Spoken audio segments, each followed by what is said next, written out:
And we are live. Hey, everybody. It is Friday, March 18th, 2022. This is Real Estate Talk, TGIF episode 197.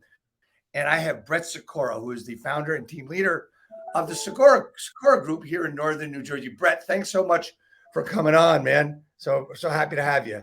Yeah, I appreciate you having me on. And I have to say, we're Central Jersey and parts of the Shore too. I get my down south Jersey Shore agents get frustrated when we strictly say Northern New Jersey. So, well, I want to welcome Brett Sikora, the Sikora Group from New Jersey. He's all over the state. People business. Here we go. Real estate agent, are you looking to acquire clients consistently so you can grow your business and your income to live a great lifestyle? This is Dave Finale and the RE Skill Builder podcast. Good morning, everybody. Real Estate Talk, TGIF, episode 197 with Brett Sikora. TGIF. Brett, do you know what TGIF stands for? Of course I do. Thank God it's Friday. Come on, man. Come on. It's my fourth time on now. I got our third time on. I gotta play around with it a little bit. No, thank God it's finale, man. That's it. Man. I mean, it is, right? And I got to do a special shout out today as we start. The shirt, courtesy of Mark Stein, my friend, my partner, Mark the Misfit, at Mark the Misfit on Instagram. So check him out. Anyway, we're getting started, man. Here we are. It's 2022. We've had a couple of crazy years in the real estate business. And people, Brett, people talk about business and they talk about they're moving along. They're in the business for a while. Some people are getting stuck now. Some people are moving along and they're just chugging along. They're just like they've built momentum over the past few years. Tell me about Brett and how you got started to build this great team and where you started and how it all worked out for you. 100%. Yeah. So I appreciate you having me on. Always a pleasure to, rap with you and give back to your audience. I got licensed in real estate in 2007. It was probably the worst time to get a real estate license. June 2007, everybody was running one way. I was running the other way.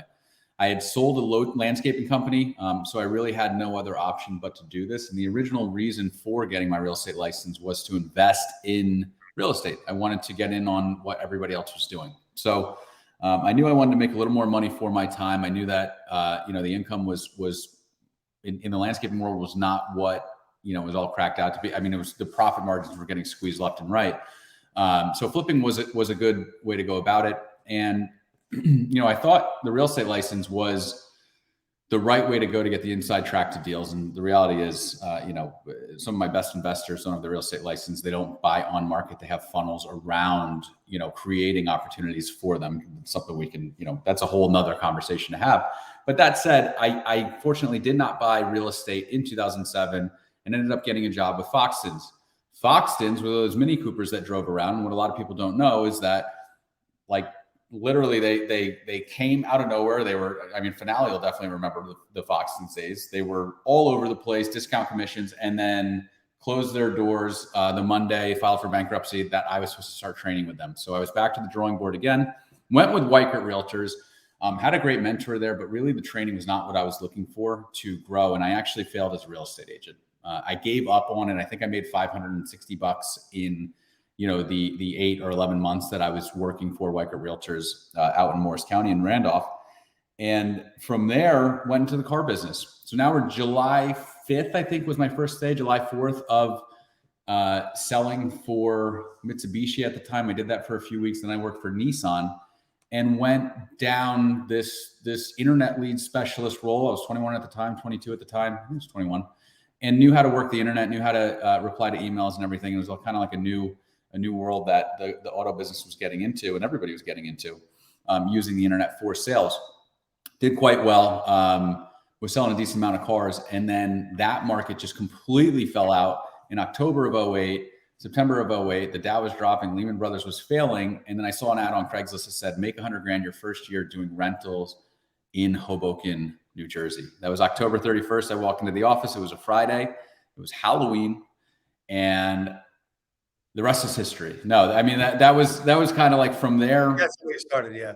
Yeah, that's it. No, that's when I got back into real estate. I did my first rental that Sunday, got paid on it the following Thursday, made like $700, and I was back in business. I was climbing my way back out of this hole that I had gotten into financially that I was not used to being in, and did rentals for quite some time, and knew that, there was a better way to earn income again, like to add zeros to what it was we were doing for the same amount of work. So in 2013, I made it a point to transition into sales. And that's when I teamed up with David DeVoe, great friend of ours, and joined his team. I was his buyer's agent, kind of his right-hand man.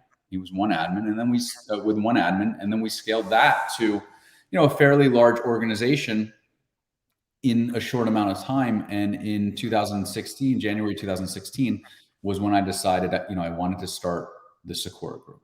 So since we started the Sikora group, I think I was $7.5 million in sales in 2016. We grew it. We did 192 million last year in 2021 with 309 closed sales, and I think it was 175 rentals. And what was fun about that is we actually slowed down last year. Last year was a big systems building year for us. Last year we were converting into a corporation. We're no longer a realtor with a bunch of buyer's agents running around that realtor, which is where I see a lot of teams struggle in that scaling. And I think that's what we're going to touch on. It's going to be how to go from 10 to 40 million. Right. And I see so many agents fail there. That's why a good example, our highest award in New Jersey, and I talk about this a lot, is 20 million. You hit 20 million, you're a platinum producing agent. And the reality is there's so many businesses that build well beyond that, right. that 20 million. And I see a lot of agents struggle to 10 to 20 million. They seem to get a little bit past that. And if they start growing to 40 million, they start to fail again at 40 million. And that's another point of like complete chaos and breakdown for those agents. And then it happens again in 100 million. It happens again. And I'd like to think that it's not going to happen again till I hit $1 billion, but we'll see. I'll let you guys know in a few years. Well, one of the things, Brett, that I've noticed with what you just said, and I'm going to use another friend of ours, Kyle Whistle. Kyle broke down 2 years ago his entire system, his entire business. Here's a guy doing a couple of $100 million in business, threw everything away, started from scratch, and he doubled his business, right? You just did the same thing to get better and better and better, and to do more and more and more, and to have a real business. Now, we know because of our experience that a lot of teams really are not profitable. Right. And you are not one of those teams. Kyle is not one of those teams, right? They just basically work on ancillary businesses such as mortgage, title, et cetera. That's where they make their money. To me, that's no fun. Why not make money where you started, right? Right. So you started Foxton's, rentals, the whole thing. So I want to start with this building of 10 to 40 at this point of getting started in a business and building to 10. By the way, the awards that we have in New Jersey, you've just basically said that they're really don't really mean a heck of a lot, simply because they stop at a certain part, which means that we can do much better. And you've proved that. So there's a lot of people doing that number, but there's so many more people doing a lot more. And we've seen that. That's who we hang out with, basically. Anyway, Yep. So talk to me about, first, let's spend a few minutes on getting started so that people can go from 0 to 5 to 10, and then we'll go to the next part. Yeah. So I would say the 0 to 5 to 10, I mean, there's so many different ways to get money or make money or help the consumer in this business. What I find a lot of agents do is they consume information, don't take action based on the information. They try to have too much on their plate because the consumption of information makes them feel good. It feels like an income producing activity. And the reality is the action with the information that you have is where you're going to earn the income. And this is true up at my level, David's level, like whatever level you're at, Grant Cardone's level. Action is everything that's going to drive that. So if we go in and we take a brand new agent and they're saying, hey, I'm not earning any money or nothing's clicking yet, and we look at what their daily activities are, the action that's happening from a day to day, we find that they're just wasting their time in things that are not income producing activities. We know, at least in our group, the way that we train is there's 17 different ways to make money in this business. And that's the open houses, expireds, networking events for clients, networking events for professionals, vendors, all of that stuff. Internet leads, sphere of influence, database, past clients, blah, blah, blah. You pick it, it's out there.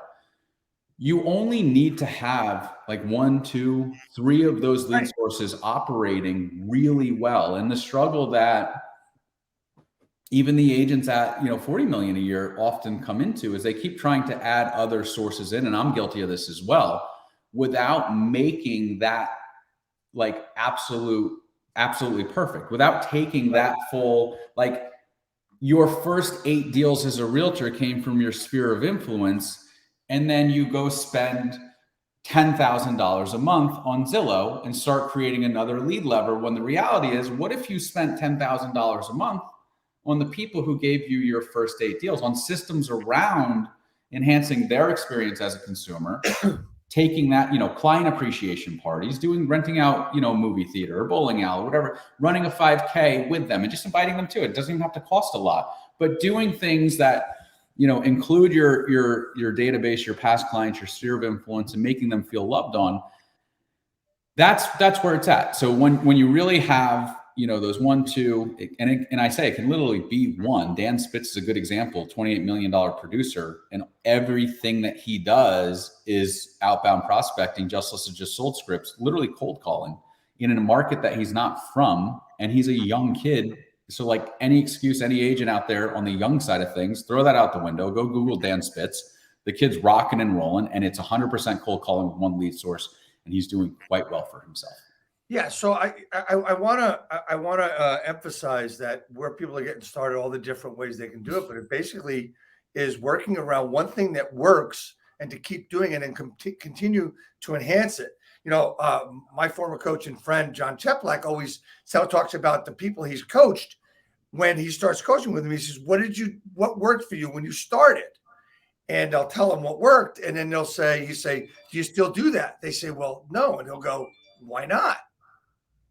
So a lot of people want to grow, and sometimes they forget what made them start and make a lot of money. And they start spending money where they shouldn't. So move on from there. So that's a good way to get started and to get rolling. And as you build up that business, past customers, then you start doing the movies and stuff, which I always did as a broker, as a brokerage owner. I always did the movies. Every Christmas, I invited all our clients and customers to a movie theater. Took over a movie theater. So it's not that expensive. No, not at all. And and yeah, just to go back to like square one of what you should be doing as a new agent, reach out to agents that are experienced, that they're not following up with leads. Ask them if you can, go through old leads that they've done nothing with it, they've thrown away, that you can call through.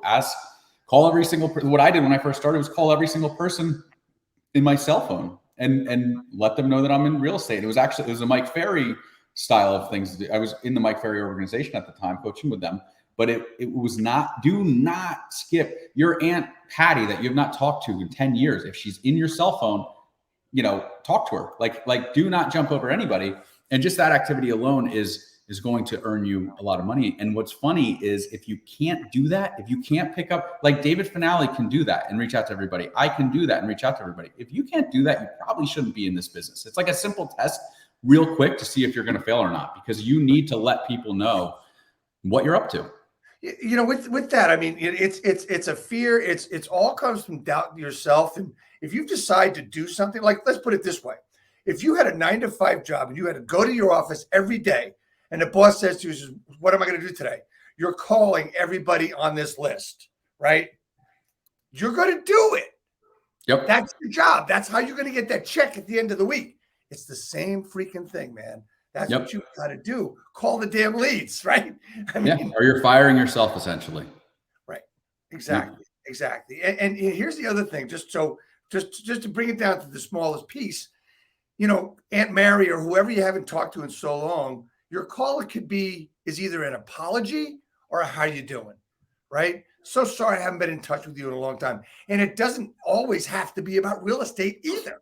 Yep. Right. So anyway, okay. Go ahead, man. Go keep moving forward.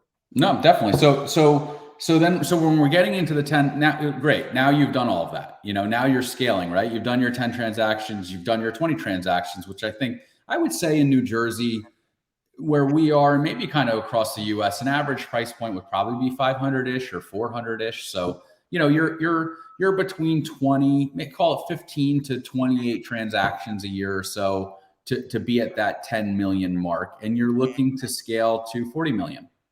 And I'm having this conversation. There's two people that I'm working very closely with right now that are in that exact same boat. And what I find, like, where the agents make the biggest mistakes when this is happening is they say, great, so nice to meet you. You're looking for a job, and I need to hire an admin. I'm going to hire you. But they're not actually going through a full funnel of proper applicants. They don't have a system, and they're hiring the wrong people. And I'm guilty of this too. I had to fire 2 people up front when I first was making my first admin hire at that 10 million mark. So reach out to somebody who's already done that before and had success around it. Cause like us, Dave, like we have good hiring systems in place now, but you're not going to have that from day one. So one of the things that I was telling, one of the agents yesterday is I want you to sift through, I want you to have 15, 25, 35 applications for this rock star admin that you're looking for. So that when you have the right one and you're going through and you're actually like feeling like this person's perfect, this person can help me take my organization to where it needs to go and wants to be a part of a team and wants to grow and thrive and doesn't say to me, I want to learn how to do this so that I can go off and do my own thing in 1 year or 2 years. That's like a red flag for a team leader. That's the person you're going to rock and roll with. Also, if you're looking to grow a team on the agent side of things, I see that so many times. And again, I'm guilty of this where agents are like, oh, I'm going to start a team. And then they just hire anybody. Anybody who wants to be on a team, they bring in. Right. And it throws off the culture. It's an absolute time suck. You stop focusing on the things that made you money to get to that 10 million. And now you're training people that are deadbeats that are not ever going to make money in this business, regardless of what you do. So having the standards around that on both sides of things, it in my opinion, is the most important thing to get to 40 million. Your 40 million can be you with 2 admins. It could be you with 3 admins, whatever it may be, or it could be you with 1 admin and 3 agents, or however you want to break it up is completely fine. But having a funnel, having the systems, having options for the right people to sit on that bench, to sit in that org chart for you is so important when it comes to scaling this operation properly. Okay, so let's break this down. So we've gone from 0 to 5 to 10. And now at 10 million, we're thinking, okay, so we're doing 20, 25, 28 deals, as you said, right? Yep. It gets to be a little bit difficult to start building and scaling from there to get to that 40. So your process for people is to get that assistant, get that admin, whatever you want to call them, right? Yep. So people would say, well, all right, well, I'm really good at what I do, and I don't mind doing all that stuff. Why should I hire somebody? Can't I just build with what I'm doing? Can't I just do more business, just work a little bit longer?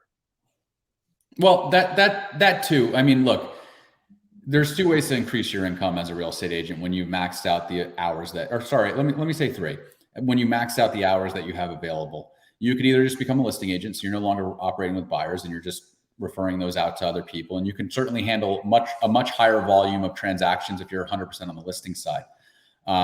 You can also increase your price point. So you can refer out let's say you're going to still keep doing 28 transactions per year. You refer out anything under 400,000 and you keep everything over that. That too will increase your income based on that too. One of the third thing is you're going to need to bring in leverage. And the other issue that I see with people bringing in the leverage aspect of things is when they're there, they hire wrong. So like they can't rely on that person to actually do what it is they need to do.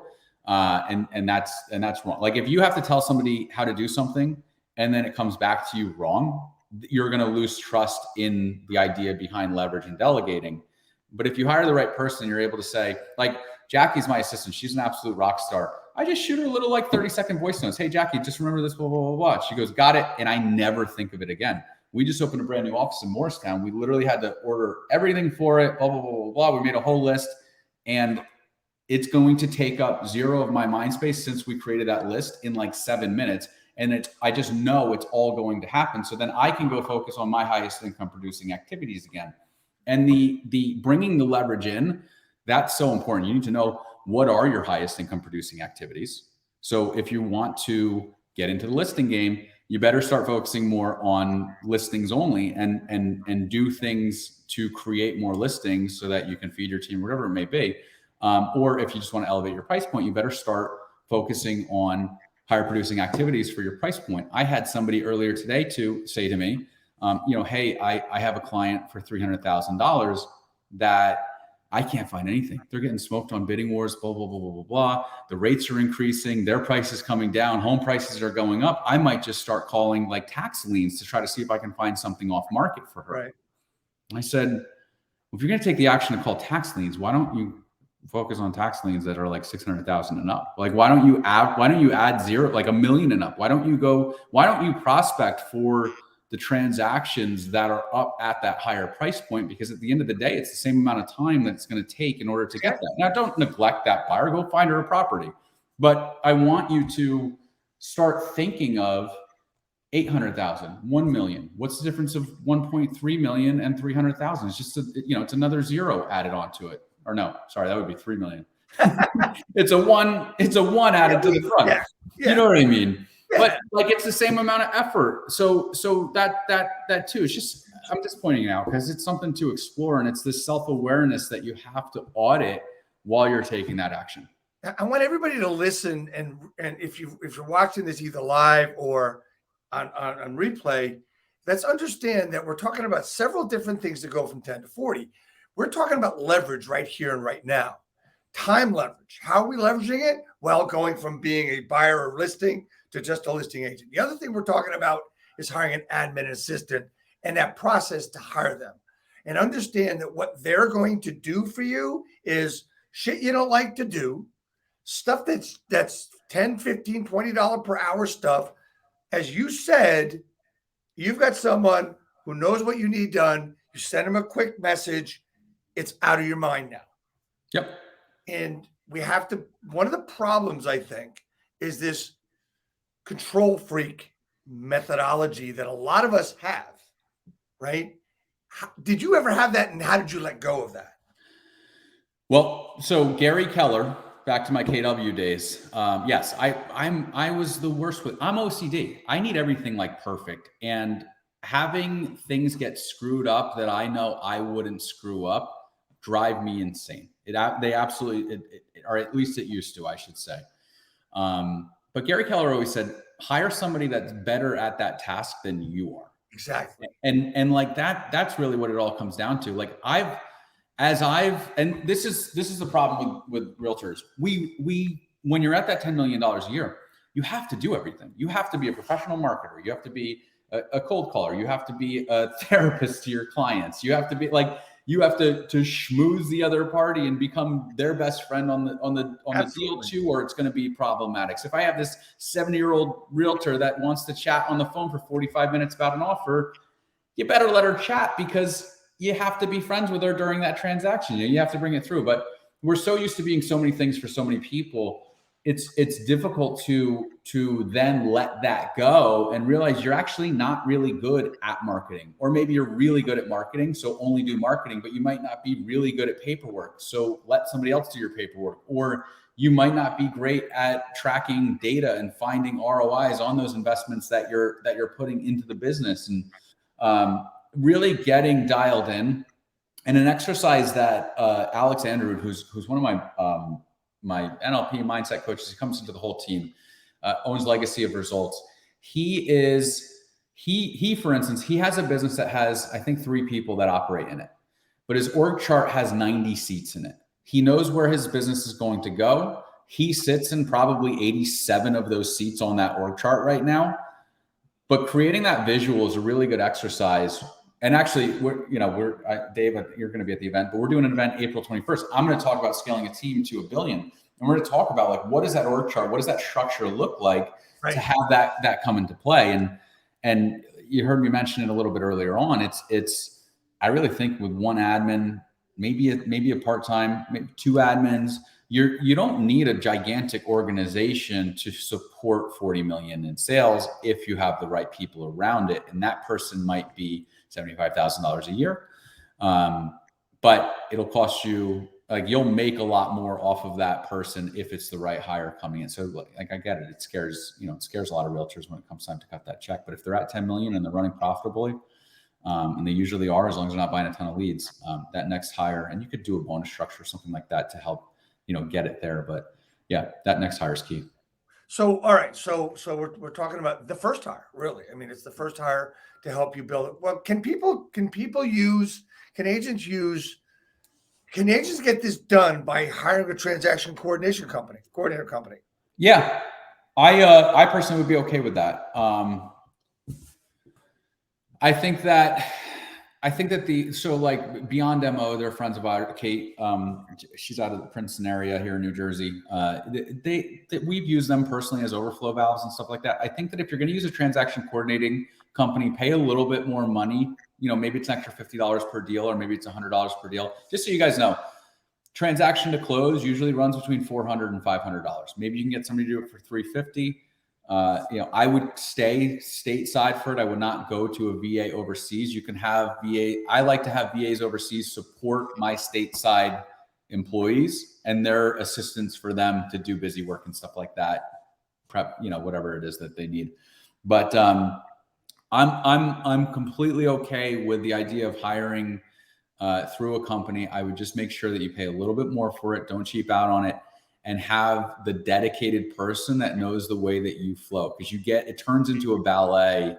It's a calculated dance, not calculated, but it's a choreographed dance when it comes to working with your clients, figuring out the way that an agent, when they want to do this, when they want to do that, and that flow. If you can really get it dialed in, third-party company, I'm all for that. And actually, you take the $10 million producer, for instance, 28 transactions. If they have somebody at $500 per closing, it's $14,000 a year. It's significantly less than $75,000.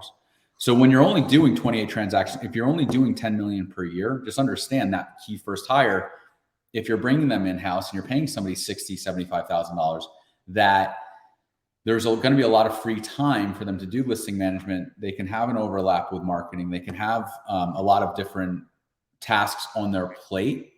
And a good way to create those tasks would be, I know I'm kind of moving along from the. No, this is good because I've got cool. A good way to create those tasks is when you're looking at your business, try to figure out what your highest income producing activities are as a realtor, and then create another list of things that you should not be doing. You should not be doing. That's what that first hire is going to take over for you. Right.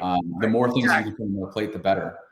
And then what's fun about that is when we're talking about that VA to come and support them for $6 an hour, or whatever it may be in the Philippines, that person can then create their own list of things that they really like doing and things that they don't like doing, and then give that all off to the VA. And like, that's how this all starts to scale. It's about figuring out what it is that empowers you in the business, what your highest income producing activities are, and then getting them off your plate. And I'll use myself as an example. There's still things that I don't want to do, but I know within that org chart that I will hire somebody for it. I'm not at the size to hire that person yet.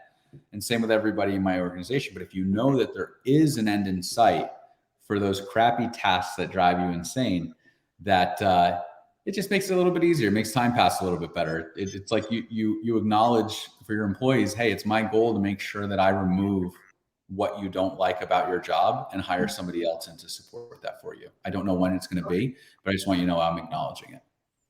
Okay, so I just want to go through, just because a lot of people might not understand what a transaction coordinator does. So tell me briefly what a transaction coordinator does and how they relieve you of the things. We know they're going to do things you don't need to do anymore. Just go through that real quick if you could, please. Yeah, so it depends on whether or not you're going to use them for writing up the offers and stuff like that too. But just think of, as a realtor, you're out on a Saturday, you're showing 6 different buyers over the weekend or hosting an open house, whatever it may be. A transaction coordinator, or admin, listing man, whatever it may be, but somebody supporting you, you could just shoot that offer information over to them, give them the MLS number. They have an admin account with the MLS, so they can go and log. They know you have your client information. They're shooting the offer out while you're on your next showing. So it's leverage time, because you not being on that showing and typing up a contract that would be a low income producing activity. You would miss out on potentially another sale, or you're just end up doing, the offers super late at night and you're going to miss dinner with your family. But once the offer is accepted, we're an attorney state here in New Jersey, or at least on the northern part of, central northern part of New Jersey. So what our TCs do, and most TCs do, is they're going to send an intro email out to the attorneys. They're going to CC the real estate agent, or even BCC them in times. It depends on how good your TC is. But from there, they're going to make sure that you get through attorney review properly. They're going to introduce themselves to the consumer, to the client, and make sure that that person, if they're on the buy side, knows all of the home inspectors you use up front, and make sure that they know when their deposits are due, when the commitments are due, blah, blah, blah, blah, blah. Same thing on the sell side. Hey, I just want to, I'm going to reach out in regards to, the home inspection, make sure that went okay. They can schedule photography for a listing coming up. They can kind of do like a lot of things for the realtor. If it's somebody good, you can pretty much set it and forget it. And what we realized through real estate transactions, a buyer or a seller, they're going to ask a lot of the same questions. So if a good transaction or listing coordinator answers those questions before they ask them, that's what gives them a really good experience. Exactly. And actually keeps them off the realtor's back, so the realtor can be out selling more homes. Yeah, and the important thing, what we're talking about, is you talk about replacing yourself, giving somebody something to do that you don't want to do. You're firing yourself to all the little jobs that somebody else can do. Okay, so we talked a little bit about VAs. We talked about transaction coordinators. What about people that want to scale their business? But there's a lot of agents. The next question I'm going to ask you, I know of a lot of agents, newer agents, that get this thing that, you know what, I don't want to make the calls. I'm going to hire a VA to make the calls. Talk to me about that, and give me the pluses and minuses, the pros and cons of new agents doing it and experienced agents doing it. There's a big difference here. I think that hiring a VA you're talking about outbound calls, like to kick up more business, or inbound? Sell by owners, expireds, etc. I have never seen that work. I've never seen it work in my whole career. I've tried it, guys. I put a lot of money in it through different companies. One thing that works somewhat well is bringing in a VA company for a cash offer script. If you have good data and you can get them, and you're a really good salesperson and you can take them from that cash offer, or if you have a book of investors that actually will give them a cash offer, or use EXP's cash offer program, or any of the ones that are out there, it might be one way to do it, but nothing is going to take place of you as a realtor making those calls. So like, if you want to have a prospecting based business, or a prospecting component to your business, and you're not willing to prospect yourself, I don't think it's going to work, because your lead follow-up's not going to be what it needs to be. Like, agents that aren't willing to prospect, or aren't willing to do badass lead follow-up or anything, like if they're not going to be having conversations, like here I am in the game, $200 million, team. I still have my headset. I'm still dialed into the idea of pacing around my office, being on phone calls, making sure that like my energy is up.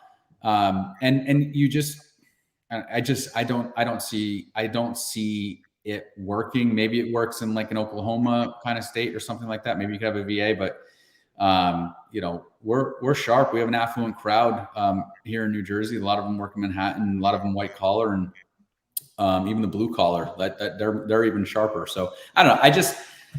You can try it. I think that in my opinion is wasting money, is adding a lead lever that you're not going to see an ROI on it. It can work. Don't get me wrong. I just don't think that that's where an agent should be focused.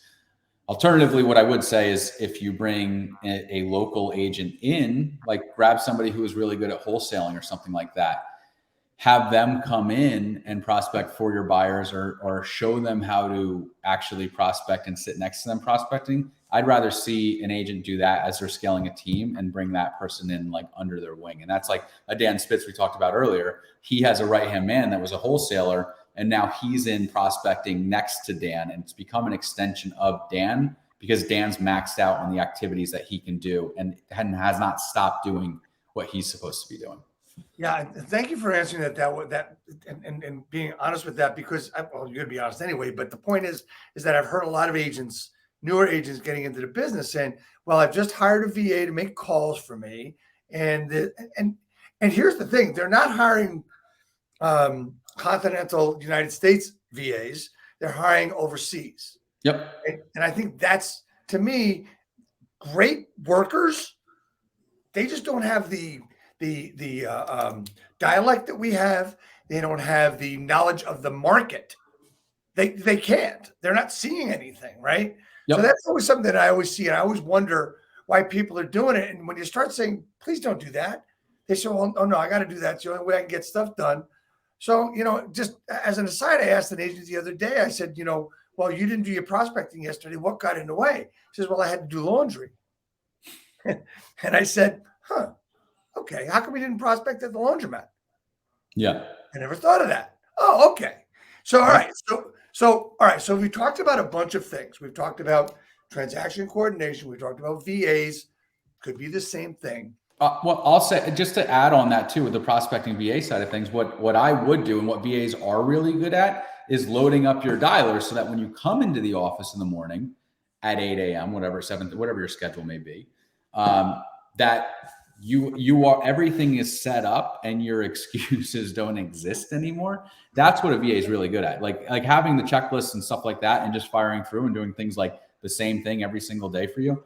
And then also too, you could have, accountability set up around it too, where it's like, if you're not going to make your calls and you want to go to the laundromat instead, well, what if that costs you $100 donation to the David Finale organization or something, like, you know what I mean? Like if you really want it, guys, stop making the excuses. Like stop doing your laundry, like that's not, you don't want to do a high income producing activity. That's why you're doing your laundry right now. Like me, my laundry gets done. Well, first off, I don't do my own laundry anymore. Like that's a leveraged task that's out, there's people, but like my laundry would get done at 9:30 at night. My laundry would get done when I was done with my highest income producing activities. When it's tax season, which it is right now, guess when I do my tax stuff?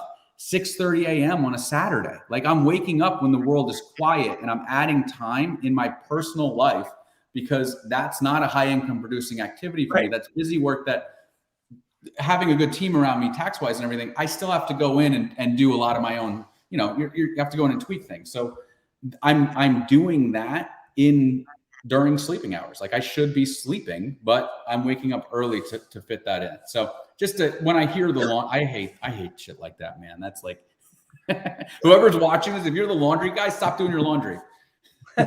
Wash and fold. I always did wash and fold, drop it off.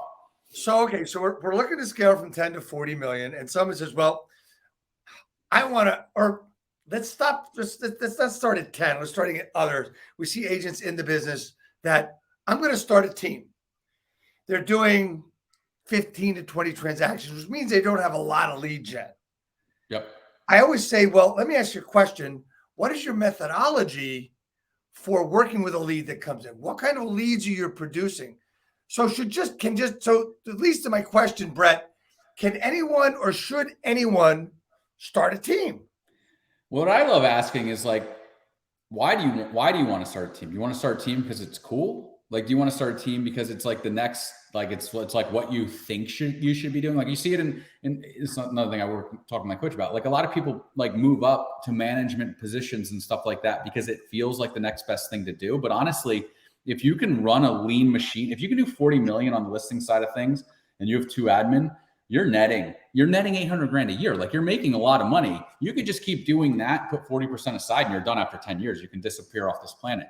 So I asked, like, what is the real purpose behind creating a team? For me, the reason why I feel like it's worked really well is like, all I do is care about the agents. All I do is love on the agents. Like it's a shot to my heart when somebody's not succeeding within my organization, when my staff has like disruption, like it kills me.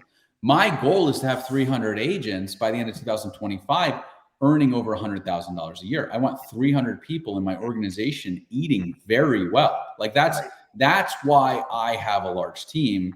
And it's fucking, I don't know if I can curse on here, but it's fucking crystal, it is crystal clear to me.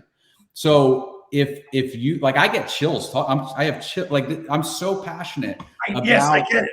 A massive organization that everybody is thriving. That's my why. and a byproduct of that is I earn income. So when you're going to build a team, that's kind of like what I was talking about in the beginning. Do you want to scale a team to support your own business where you're the star and everything revolves around whoever you may be? Do you want to build it with admin support, or do you want to actually build an organization where agents can get up and running in less time, earn more money, not make the same mistakes that you made along the road? And like, to me, that's the team that works. Yeah. So I talk to a lot of agents, as you know. I talk to a lot of new agents, stuck agents, and top producers. And when I hear newer agents say, I want to start a team, I said, tell me about your lead generation. Tell me about the system. Tell me about, his name's Joe Blow, right? So tell me about the Joe Blow system you're gonna set up. I mean, we need systems and processes. And honestly, we've talked about that today. The system of hiring a transaction coordinator, an assistant, how to hire an assistant. You can do it by bonus. You can do any way you want to do it. And that's a discussion for another call. You want to find out how to do that, reach out to Brett or myself. You can DM us both on Instagram. You share Instagram handles right there. But it's funny, you talked about chills and stuff, right? So one of the things that I've done a lot of worked with a lot of coaches over the years in my career, and the best too, right? So today, before this, I had a meeting with my coach, and we're working on one of the things that I'm doing is I'm actually building a team, right? So we've talked about it. I've talked about it on social, but I haven't really put it out there as much yet, because we're building our systems and processes and everything put together, onboarding, et cetera, which you and I've talked about before, right? And the thing that makes it great is that I've got someone holding me accountable to what we're doing. And for me, it's what I love to do, which is what you just said, helping agents succeed. Yep. I owned a brokerage for 21 years. I made a lot of mistakes. So now I'm being able to take those mistakes and put them into success, right? But here's the next question and the next point: coaching. Taking it to the next level does not necessarily mean you should get a coach, but I believe you should. Talk to me about coaching. Talk to me about your experiences with it. I pay $9,000 a month for coaching, man. I got Jen Schiff from Manifest. I got Bill Pipes, who's now, I'm in limbo with Bill Pipes. If anybody sees this recording, he unfortunately switched to Tom Ferry organization, or switched from Tom Ferry over to our boy Chap Black. Right. And then Alex Andrew. So I think the coaches are huge, man. But a coach, and I've had this happen to me. And I coached with Matthew Ferry for years. Yes. We went stagnant when I wasn't taking action, because action's what's going to create problems for that next coaching call. So I think coaches are incredible. Tiger Woods has 4 different swing coaches, and he's still trying to get better and better and better and better. And I think he's pretty dang good at what he does. But it's so important. It's such an important thing, but it really revolves around when you get off that coaching call and you have your homework assignment, you need to go do that homework. And for me, I used to wait. I'd wait till the end of, and then I just scramble over the weekend, fit it all in. And I got into, it was a muscle for me. I had to build it. It was uncomfortable. It's not what I wanted to do. I wanted to go do my laundry in a laundromat. I got into knocking that off and front loading the week. So you get off the coaching call, take a ton of action. There's nothing that feels better. Like that is pure ecstasy. That's integrity. That's the buzz of doing what you're supposed to be doing. So when you get back on that coaching call the next week, you're like, hey, I did all this. I had it done by Thursday. I was able to enjoy my weekend. Oh, I took 3 listings because I took the action I said I was going to take, and this, and this. And oh, my family's thriving because of the action that I said I was going to take, because I'm living in a state of integrity like that. There's nothing better than that buzz, that high of utilizing a coach and then doing what you're supposed to be doing. Right. So, look, like I said, coached with a lot of people over the years. No more intense than it is today with me, right? I work with 2 different people now. And the reason I work with them is because I knew I had to be intentional, and I knew I had to do the work or they wouldn't work with me. Yep. Right. I was blanketly told, you don't do the work, don't come to the call. Yep. And I had tried to administer this and implement this same process in my brokerage. Difference between my brokerage and what I'm doing now, completely different things. I allowed people to do what they wanted to do rather than have a real business. That was my fault. Yep. Coaching is number one, the most important thing for me, because it's what I do. And, and you actually do become a product to a point of the people that are coaching you that you really look up to, right? And you look at the best in the business. I mean, we mentioned Bill Pipes, we mentioned John Cheplak. Hey guys, they have coaches too. Yep. Right? They have coaches too. So it never ends. I mean, you said what you spend. I mean, they spend a lot more than we do. Yep. And it makes it more valuable. So we've talked about building from the low end on beginning new and getting up to 5 and 10. We've talked about leverage. We've talked about VAs. We've talked about teams, right? So do you honestly believe that if you hire, a couple of different people, you can easily rock that $40 to $50 million number?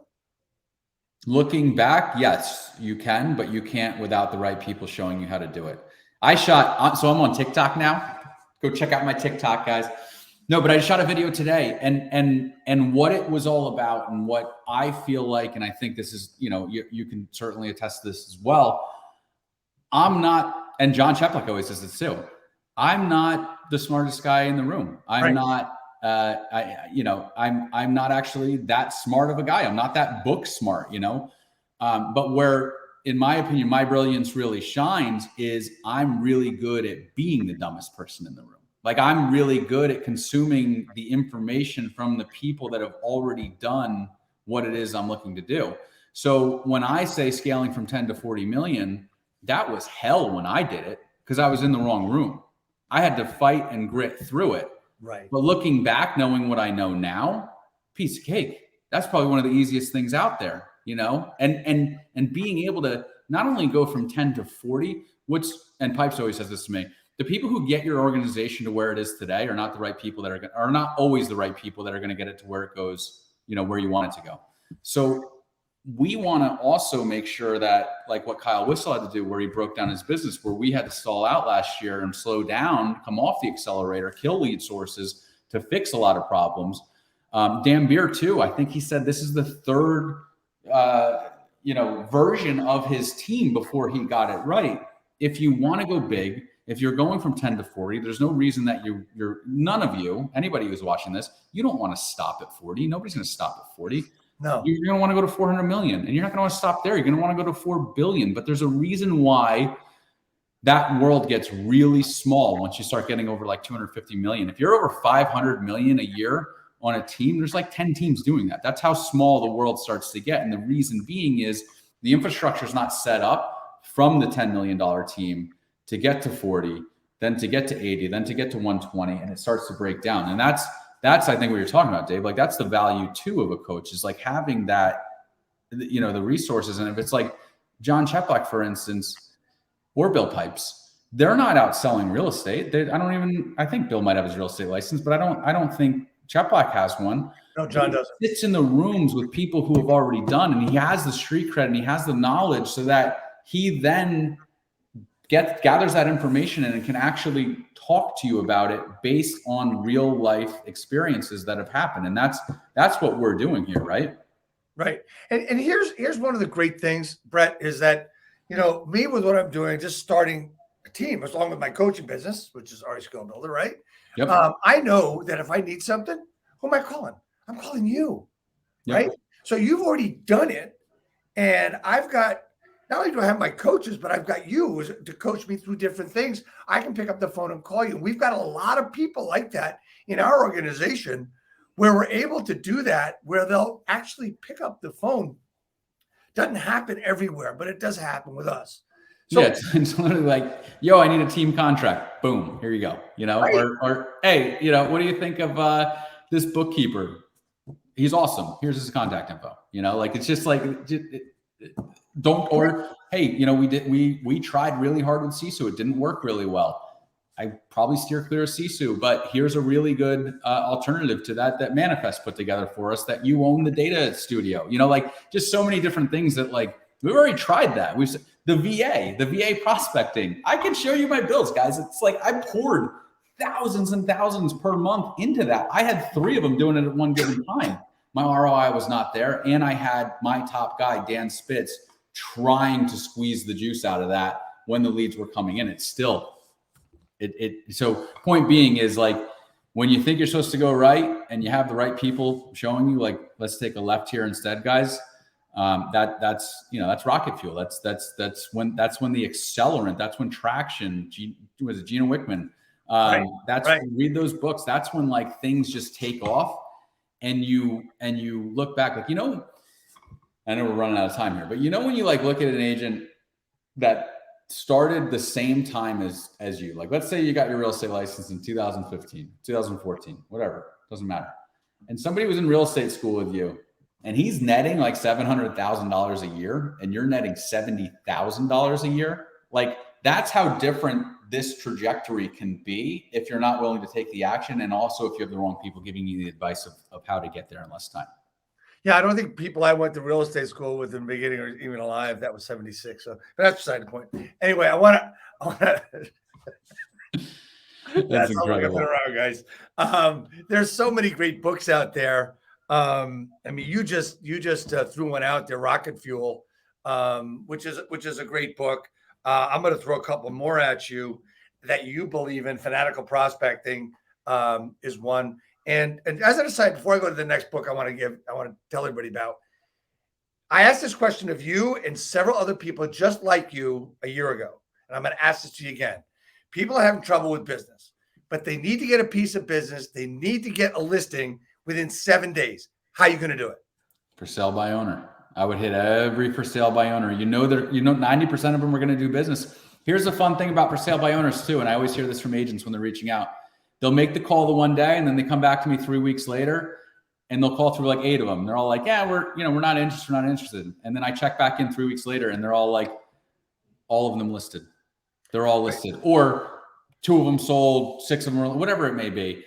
Point being is the follow-up game, calling the damn leads, as your shirt would say. It actually should be, it should be call the damn leads, and the back should be like, and then follow up with them until they buy or die or sell or die or whatever. But there's nothing worse than knowing that somebody transacted, somebody is under contract, somebody chose a real estate agent and did not decide to work with you because you didn't follow up, you didn't show enough value, did not create the confidence that you were the best person for the job of selling their home. Yeah, and it's just amazing. I asked that to you, and actually, when I asked it to you a year ago, it was gun to your head. Need a listing in 7 days, and that's what you said. Last book I want to tell everybody, it's called the Self-Discipline Handbook, a blueprint. Excuse me. I'm reading that now, and I'm just like, it's like there's so many ahas to this book, and I just started it. So that's a really good one, because our biggest problem is what holds us back from making those calls, the fear, the doubt, the whole thing. Brett, thank you so much for jumping on with me today. And we've got your contact info on the bottom. Anything that you want to end this with as far as, helping people out there with what our topic was today? I would just say, like, as we were just talking about the for sale by owners and stuff like that, like play all out. When you present to the for sale by owner, make sure that your presentation is so buttoned up, so dialed in that there's just a clear cut, like that the seller will feel like they're losing money if they don't decide to work with you. And then that'll also go into the team side of things too. If you're looking to develop a team and you're looking to scale it, you need to figure out what is your value proposition for somebody to join your team versus another team. And this is what I'll leave you with. One of the teams that I'm coaching with right now, they do about 25 million a year. It's 2 guys or 36 with the third one, but they're looking to double their business and they're bringing agents in to do that. So I said, in 30 days, once we figure out these systems and everything like that, we're going to start recruiting agents. I want you to have 10 agents on your team by June 1st.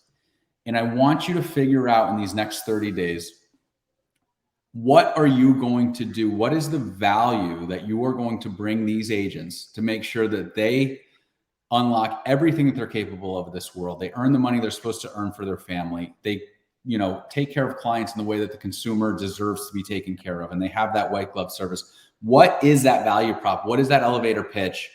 Because I know what it is for me. And if you're going up against me with those same agents, for instance, it's like, why would they join your team? And I think it's a really good way to, like, that's the problem you have to solve if you want to do this. How are you going to give the consumer the best experience ever in working with you, create a raving fan? And how are you going to give your staff? How are you going to give your agents? How are you going to give your wife, your kids? How can you make everybody's life around you insanely good? And that's you fix that problem. You think of it that way, you're going to just thrive. This has been gold, the whole 55 minutes and 20 seconds. And thank you so much, man. I just have one last thing, and that's a question I have for you. How can I, Dave Finale, help you, Brett Sikora, grow your business? Just stay in my life, my man. We've got some good things coming. We've got, now that we've got the office in Morristown too, we've just stay close to us, guys, and watch what Dave and I are doing. There's going to be golf outings. There's going to be live events. COVID's dying finally, it feels like. Hopefully we don't get another wave, but we're going to start doing everything that we wanted to do with these with these events, and just stay by my side, man. Let's just keep giving value. We got that. I want to just make one point to everybody. Brett showed you his headset before, and Brett is in his new office. And notice he does not have a solid wall behind him. It's a glass wall, so they can see him and he can see them. It's so that he can give as much support as possible and be that influence and be that example to his people. Am I right there, Brett? Yeah, and I'm not actually in. I'm in here just because I'm yapping so loud. But yeah, normally it's I'm out in the I'm in the trenches. I'm floating around. I'm checking on everybody. And also too, I should mention, like, people are always like, oh, what do I need? What does my setup need to be? Guys, I'm sitting on a $40 IKEA desk right now. I have my headset, my laptop, and my cell phone, and a bottle of water. That's literally, I don't have a pen in this office. I don't have anything. And I'm making money out of this office right now. Yeah. Whenever I do anything or go anywhere, I'm putting my laptop on a garbage can or something like that. Yep. So we don't need heavy duty equipment. We've got some of it. We've got great stuff. But 9 times out of 10, man, we're using the cheapest stuff we can. There's a mic I've had for 4 years, so I don't need anything new. Brett, thanks so much for coming on, man. God bless. Stay on for a second. Everybody, thank you so much. We'll see you again next week. We got so much crap going on. Good stuff, though. We'll see you soon. Brett, stay on for 1 second.